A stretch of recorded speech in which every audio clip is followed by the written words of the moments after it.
Hi, my name is Anisa Palmer, and I'm the cover gem of the October 2024 issue of the Bold Maven magazine. And this is a day in the life of the CEO of I Will Survive Incorporated, a nonprofit organization serving the Atlanta region for disadvantaged families impacted by breast cancer.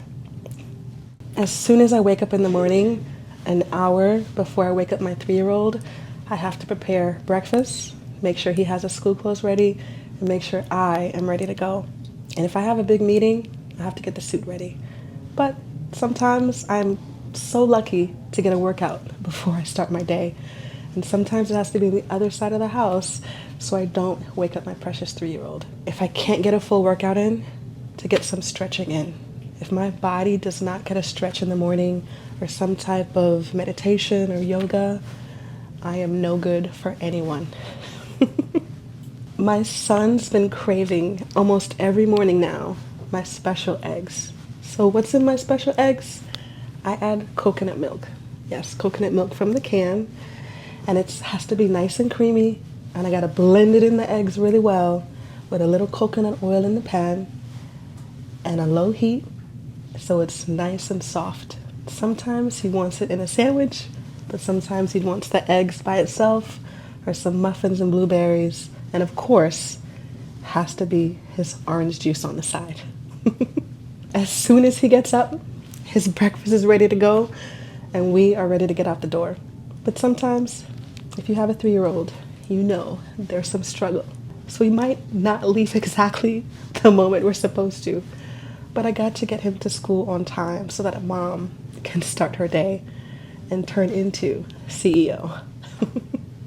A typical work week can be crazy.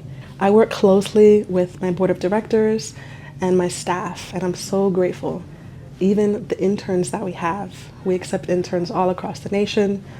And I love one of our amazing partnerships with the University of Maryland because they provide a matching stipend with one of our interns that we get to pick once a year.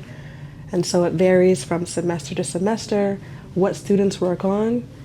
Public health professionals love working with us when it comes to being on the student level, various undergrad, grad, and doctorate students on various projects. And so throughout the year, we have various projects we're working on.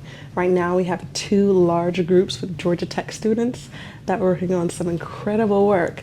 Some I can't disclose right now. We don't want to violate any HIPAA with the clients that we have. Our goal is always to make sure that they are protected because when they fill out an application, they're giving us their, not their social, but everything else. Their stage of diagnosis, how much income is coming into their household, how many children they have in the household, so that we can ensure that we have all the information we need so that we can take care of them the best way that we can, whether it's providing food on the table, providing transportation to get to and from their healthcare facility.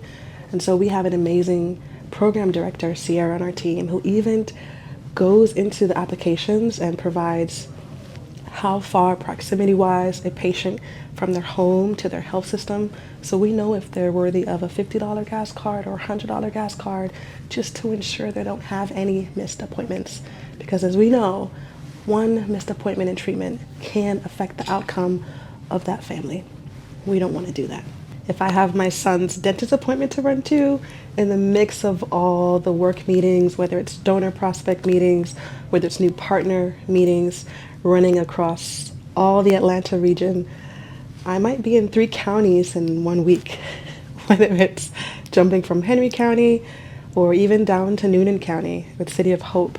We're forging a new partnership with one of the greatest surgeons, Dr. Anita Johnson, and it's incredible because we're going to do some life-changing work together when it comes to changing policy to make sure the survivors and their families get the best care when it comes to access that they need.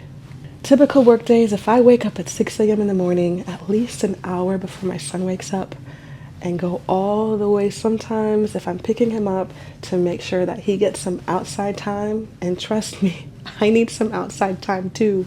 If I'm in the office all day, whether I'm working from home or working in other people's offices, whether it's prospect meetings or donor meetings or partner meetings, sometimes being indoors all day is no good for us.